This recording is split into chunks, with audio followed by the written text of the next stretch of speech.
To do is your boy Big T. You watching Big T TV. Before we get started, do me a favor. Go ahead, hit that subscribe button, and make sure you put your post notification bell on so you don't miss any other's great content. Do your boy that favor. All right, so this is a video about DJ Akademiks on his live stream, basically exposing Bobby Althoff about being basically an industry plant. If you watch any of my videos, well, you probably haven't, but if you watch any of my content, you know I'd be going in on DJ Academics because I think he does a lot of sucker shit. And, you can check out some of my previous videos to look at that. But I never said he wasn't talented, and I never said he isn't great at what he does. And this is when DJ Academics is in his best bag, basically explaining the inner workings of the industry, and he gets in his best bag with this. So I have a clip. It's a kind of a long clip, audio I have of basically him perfectly breaking down why he believes this is an industry plant, and then we'll come back at the end and I'll tell you what I think. All right, so here goes the clip. By the people that me and you don't see. Okay, but here's the thing. It's Joe Rogan. How long has he been in the game? How much things has he done? This woman comes out and in 3 podcasts, she goes 500,000, 3.5 million, right? And then the Drake interview was at 11 or 12 million. That's like ridiculous, like crazy out the gate shit, right? And I think people have been wondering, is she a plant? Now, I'm going to be honest with you. Like, this is just my honest opinion. Bobbi Althoff is 100% a plant. And when I mean a plant is that I'm not doubting her talent. I'm not doubting her style.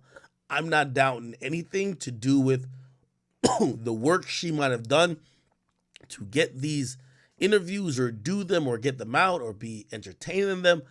I am doubting the way that things align for her to be this viral. And this is the point where I always tell people. And the only reason I'm saying this, I hope y'all understand this is not hate, right? Akademiks is a really successful person. I'm great in my own career. I don't envy no one. I hope no one envies me. I'm great. The reason why I say this is because I remember before I was me and I was on the come up and I was trying to make it. And I would see people allegedly or supposedly make it in 2 months or a month. And it seemed like they didn't put half as much work as I did. And it seemed that they weren't as dedicated as much as I was. And I felt I was robbed. I was like, damn, I'm doing 10 times more than them, but I'm getting 10 times less the outcome. Here's the truth, and this is what I have to tell for you aspiring people. It's not only in podcasts, it's music. People like Bobbi Althoff are chosen. They're chosen by the people that me and you don't see. Let me tell you this, I don't believe for a second that Drake, who gets 1 million DMs from every fan on planet Earth, everybody who goes to a show, he's tagged by 1 million people. His gram is literally probably exploding. According to her, if you listen to her story, she DMs Drake and Drake just agrees to do the podcast. That's cap. I'm telling you this. Now, I'm not going to say Drake doesn't eventually agree. Like Drake does probably agree. But I have to tell you the other parts. How does she get there? How does she get access to Drake? Who could be a middle person that Drake could even know that maybe she knows that Drake would respond? Because Drake is not responding to every woman. This is where everything else comes into play. So she signed to WME. By the way, I'm giving you details because I like to be very truthful. I got my podcasting deal through being signed to UTA. I'm signed to UTA, which is a United Talent Agency. Call Her Daddy, they're signed to the same agency. And pretty much every other big podcaster is signed to my agency. I'm being honest with you. UTA has a tight grip on everybody or anyone who's gotten a deal in the last 2 or 3 years in podcasting. From me to Call Her Daddy to everyone.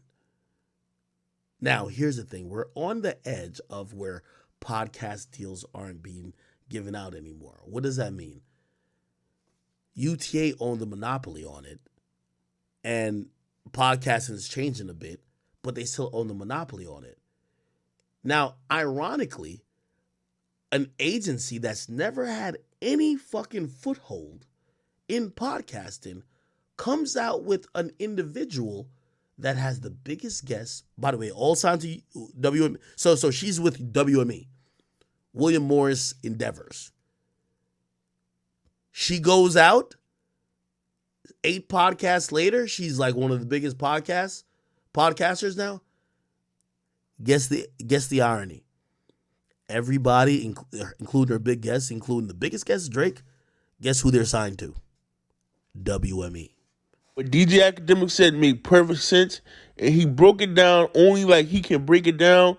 So basically, you're telling me you have 2 companies competing for market share, and Bobbi Althoff is the chosen one. I mean, it's crazy. In under 6 months, not even 6 months, she has gotten so big. And I mean, she is talented, and they probably, WME probably recognize the talent that she has and says, let's make her the chosen one. And they probably got a lot of equity into it because she didn't have, a lot of leverage by being a big personality. So they probably got a lot of equity into this endeavor. And, she's the chosen one. Comment down below. Do you guys agree? Do y'all think this is she's the, she is a plant? Or do you think this was all done organically and she DM'd Drake and he say, hey, I liked your funny Marco interview. I'm gonna do one with you. Or do you think, it's more like what DJ Akademiks was saying? I kind of lean to what DJ Akademiks is saying. But do me a favor, if you like the video, Check out some of my other content. Other than that, I'm out.